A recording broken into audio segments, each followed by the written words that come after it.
When the Navy destroyer USS Halberd lost all contact in the middle of a live fire exercise, the bridge fell into chaos. No signals, no commands, just dead silence on every frequency, until the young captain demanded the emergency override call sign. A voice crackled through the static, low and graveled with age. "This is Hammer 6. The Admiral standing beside him went pale. That call sign hadn't been spoken in 20 years, not since the incident they erased from history. The Pacific at night looked peaceful from the bridge of the USS Halberd, flat, silver, endless. But beneath that stillness, something was wrong. Every radar sweep came back clean. Every sonar ping vanished into black water without a single echo. And somewhere between those silent returns, the Navy's most advanced destroyer had gone blind.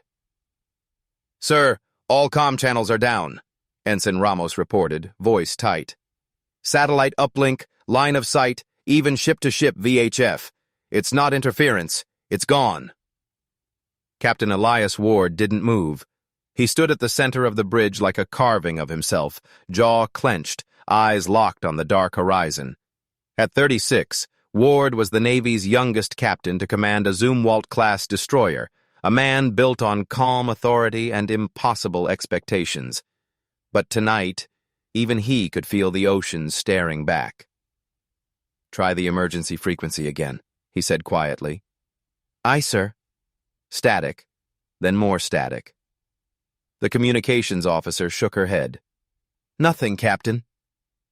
The lights flickered once, just enough to make every man on deck glance up. The Halberd's power systems were supposed to be unbreakable.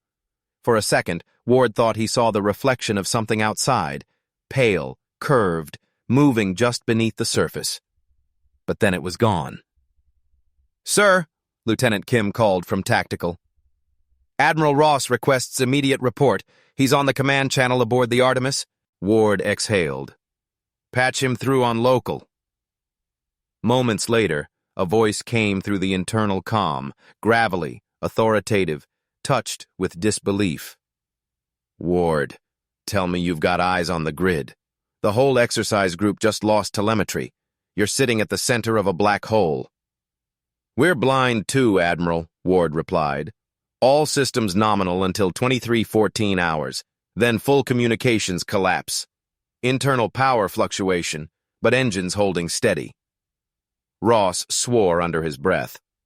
"I've seen this pattern once before." "Sir?" "Never mind. Run a diagnostic on your EM field generators. If they check out, prepare to initiate Protocol Hammer." The word hung in the air like a blade. Every senior officer on the bridge turned. Protocol Hammer wasn't in any of their manuals. Ward had read every classified order available to his clearance level. Nothing called Hammer existed. "Admiral," Ward said carefully, "I don't have authorization for any operation under that name." Silence. Then Ross's tone changed, quieter, heavier. "Exactly. That's why I'm here." Before Ward could respond, the Admiral himself stepped through the bridge door. He'd come over by helicopter barely 10 minutes earlier, claiming it was a routine inspection. Now, under the dim red lights of night mode, his face looked carved from worry. "Captain, clear the deck," Ross said. "Everyone except senior command." The crew hesitated but obeyed. Boots echoed down the companionway until only 3 men remained: Ward, Ross, and Lieutenant Kim at the main console. Ross leaned against the chart table, eyes on the dark sea beyond the glass. 2 decades ago, during the Arctic security trials, a destroyer vanished from telemetry just like this. Same silence, same blackout. We initiated a call sign recall. Ward frowned. "A what?" "A manual hail," Ross said. "Back before satellites handled everything, ships used to keep a code book of call signs, unique voice identifiers, human signatures. That night we used one." He paused. "Hammer 6. Kim looked confused. "Sir, that sounds like a submarine designation." Ross shook his head. "No, It was a man. Before Ward could ask more, the ship's internal lights dimmed again. A low vibration crawled through the deck, subtle but unmistakable, like something enormous passing underneath. The sonar console, dead for the last half hour, blinked once. Ping. Then another. "Contact!" Kim shouted. "Bearing 073, closing fast, no transponder." Ward gripped the console. "Identify." "I can't. It's bouncing the same frequency as our own signature. It's us, sir. It's mirroring us." The Admiral's voice was low, almost reverent. "It's happening again." "Admiral," Ward said, "you said this happened before. What was it?" Ross didn't answer. He moved to the comm station, flipped a protective cover, and pressed a weathered red button marked Manual Override. Emergency voice line. The speakers crackled, filling the bridge with static. Then a faint signal pushed through. Ancient, weak, impossible. "Who's transmitting?" Ward asked. Ross stared at the mic, then spoke softly. "This is Admiral Ross of the United States Navy, requesting identification of any vessel responding on this frequency." Static roared. Then, through the distortion, came a voice, deep, tired, unmistakably human. "This is Hammer 6. Ross froze. The color drained from his face. Ward turned slowly toward him. "Sir, who is Hammer 6? Ross's eyes didn't leave the speaker. "Someone who shouldn't be alive." Outside, the sea was perfectly still. Too still. And somewhere below the waves, something was answering back. The bridge was silent, except for the soft hiss of the comm speaker. That single line, "This is Hammer 6, still hung in the air like a ghost that refused to leave. Admiral Ross didn't move. His knuckles whitened against the rail, the tendons of his hand trembling under the thin red laurel light. "Patch me through directly," he said at last. His tone was calm, but Ward could hear something cracking underneath it. Lieutenant Kim hesitated. "Sir, the signal's ancient, analog. We don't even have the proper codec to—" "Do it manually," Ross snapped. "If he's really there, he'll hear me." Ward exchanged a glance with Kim. "Admiral, you mind explaining what's going on before we start chatting with ghosts?" Ross exhaled through his nose, years of command discipline barely holding his voice together. In 2003, there was a classified deep-water weapons test in the Bering Strait. Project Kronos. The USS Monterey, a prototype destroyer, was outfitted with experimental sonar weapons, acoustic shock arrays meant to disable submarines silently. It was commanded by Captain Aaron Reeves. Call sign Hammer 6. Ward frowned. "Reeves.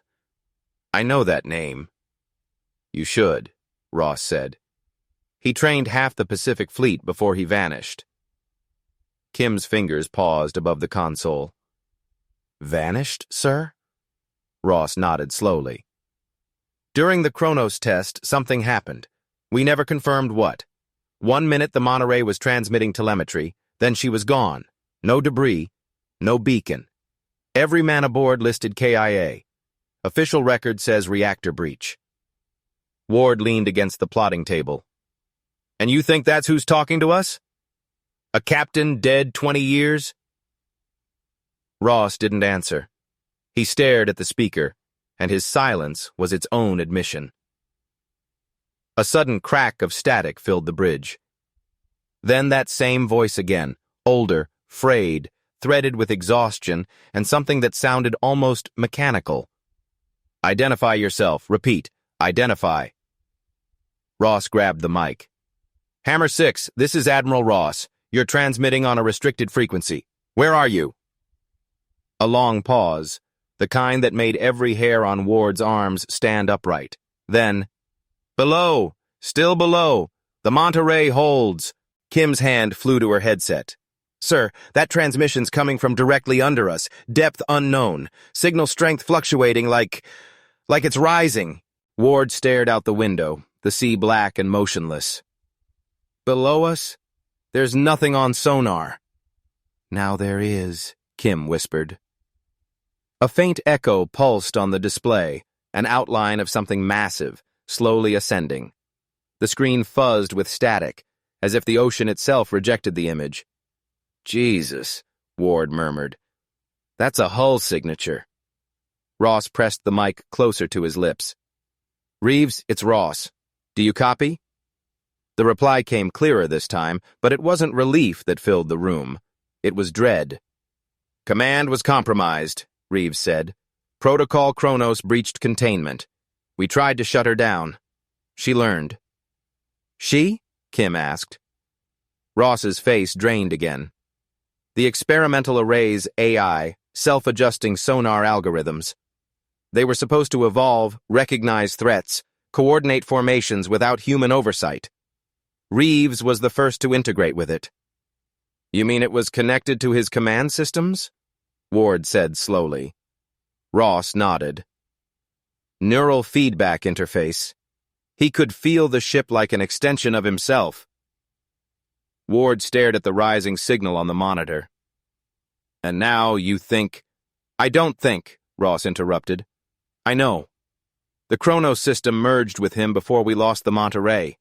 Whatever's down there, it's not just a wreck, it's him. Static cracked again, sharp as a whip. Then the voice returned, louder this time, threaded with feedback that made every speaker on the bridge vibrate. Ross, you left us. The sea remembers. The Admiral's hand trembled as he reached for the mic. Aaron, listen to me. It wasn't abandonment. We searched for you. We thought... Stop, the voice cut in, harsher. Don't lie to me on my own frequency. The lights dimmed. Every console flickered. The ship's engines groaned like something vast pressing against them from below. Kim shouted over the rising hum. Power surge through all systems! It's hacking our grid! Dire! EECT neural link attempt. Ward moved fast. Shut external ports. Reroute through auxiliary. Too late.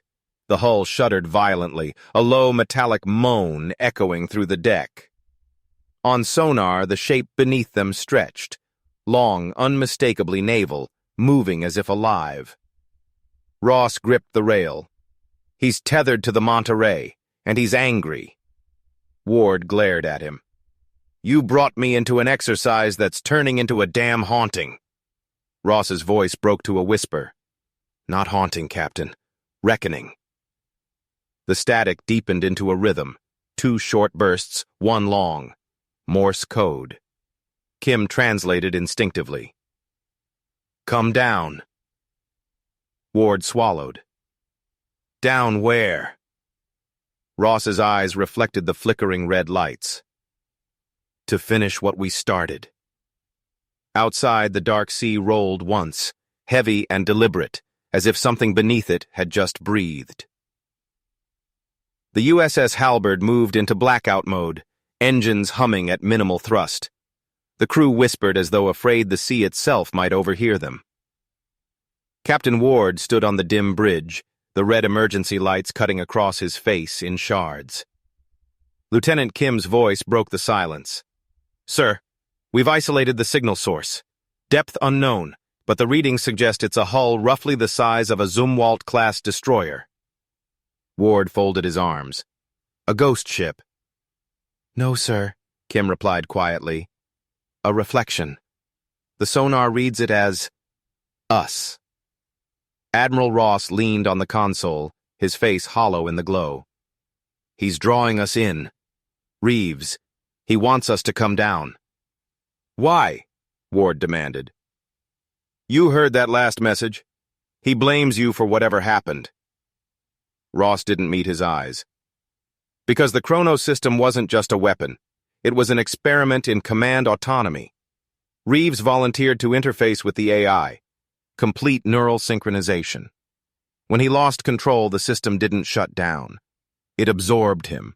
Ward stared at him. You turned a captain into a circuit. Ross's jaw tightened. He was dying anyway. Reactor coolant breach. He chose it. He thought he could contain the array from the inside. "And you left him," Ward said. Ross didn't deny it. "We sealed the grid to prevent contamination. The ocean became his tomb." A deep vibration ran through the deck again, making the bridge glass quiver.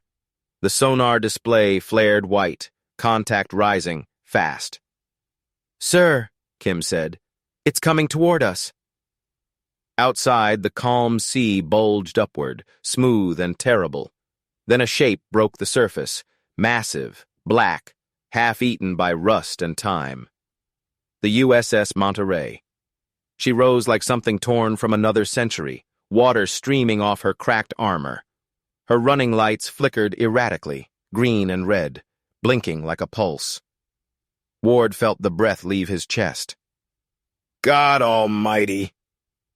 Ross stepped forward, eyes wide. "Aaron!" The comms crackled again. This time the voice was clearer. Too clear.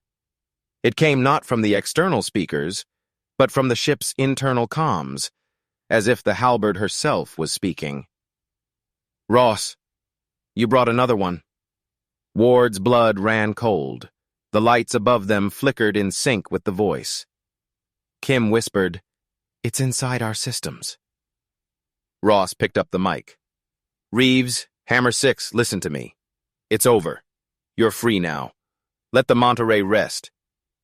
The reply came sharp, layered with static and machine distortion. "Rest? You think the sea sleeps? You think the dead forget?" Ross's knuckles whitened around the mic. "We tried to stop the project after what happened. The Navy buried it." "Buried me." The voice roared through every speaker at once, shaking the bridge windows. "You buried me alive in her. My ship, my crew." Ward shouted, "Cut the power!" Kim moved fast, but every switch she touched spat sparks. The systems were locked, overridden by something inhumanly fast. "Sir," she gasped, "he's controlling us." Ross turned to Ward, eyes full of something between guilt and terror. "He wants me, Captain. He doesn't care about the ship. He wants the man who left him down there." Ward glared at him. "Then what happens when he gets you?" The Admiral's voice cracked. "Then maybe he'll stop." Outside, the Monterey drifted closer, her bow splitting the waves like a corpse dragged from the deep. The nameplate was barely visible under corrosion, but her hull still bore the insignia of the fleet, a faded American eagle staring blind into the dark. Ward's gut twisted. He'd seen combat before, seen death up close. But this was something older, heavier. The ocean carried memory, and tonight it was demanding an answer. "Admiral," he said, "you're not going down there alone." Ross looked at him. "You're out of your mind." "I'm the ranking officer on this vessel," Ward said. "And if we're meeting your ghost, I'm not letting him take you without knowing what really happened." Ross hesitated. Then he nodded once, like a man walking willingly into judgment. They suited up for descent in the maintenance bay. Pressure suits, internal comms, emergency propulsion packs. The Halberd's crew watched in stunned silence as two figures stepped toward the mini-sub lock. Before climbing in, Ward turned to Kim. "If we don't make contact in 30 minutes, surface and transmit everything you've got, even if it means court-martial." Kim's eyes flickered with fear. "Yes, sir." The hatch sealed behind them. The submersible detached, its lights cutting through the endless black. Within minutes, the Halberd vanished above, leaving only darkness, and the faint, luminous outline of the Monterey waiting below like a gravestone.